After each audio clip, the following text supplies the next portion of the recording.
We're at the final moments of the World Cup between Germany and US South. Whoever wins this game will win the entire tournament and become World Cup champions. So on Germany's side, we have X-Ray, and on US South side, we have EO. And US South is basically a region of the United States because the US is too big to have just one team, so they split up the US into multiple teams.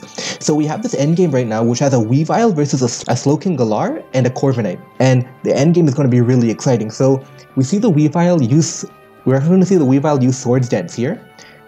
And Slowking reveals it as Flamethrower, but it doesn't kill the Weavile. And now Weavile knocks off. And now it's going to bring in the Corviknight. And it'll all come down to this one move. Because Weavile has a move called Triple Axle, which can miss. So if it hits the Corviknight, Weavile wins the game and Germany wins the World Cup. But if the attack misses, then EO wins the game and US South wins the World Cup. So let's see what happens. Corviknight comes in 68% and Weavile misses the Triple Axle, and now EO retaliates with Body Press and it's over. Germany loses and US South wins the World Cup in a crazy finish.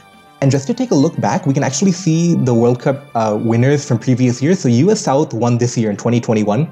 Italy won the previous year.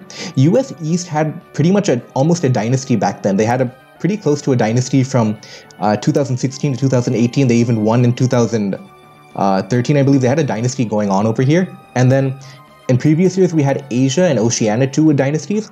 And one interesting win was Brazil in 2014. And that win was so big that there was actually a news article about the win in like the Brazilian local news. So I'll just go ahead and translate to English so you can watch it. But basically, it's about how Brazil won the World Cup. And they even got a newspaper article. So people were talking about how the Brazilian team formed and how the team name came into existence, basically the story of how Brazil won the World Cup. And I thought that was pretty cool that in 2014 when they won the World Cup, they actually got an entire news article about them. But yeah, that's that. US South wins the World Cup this year, and we're looking forward to next year now, I guess.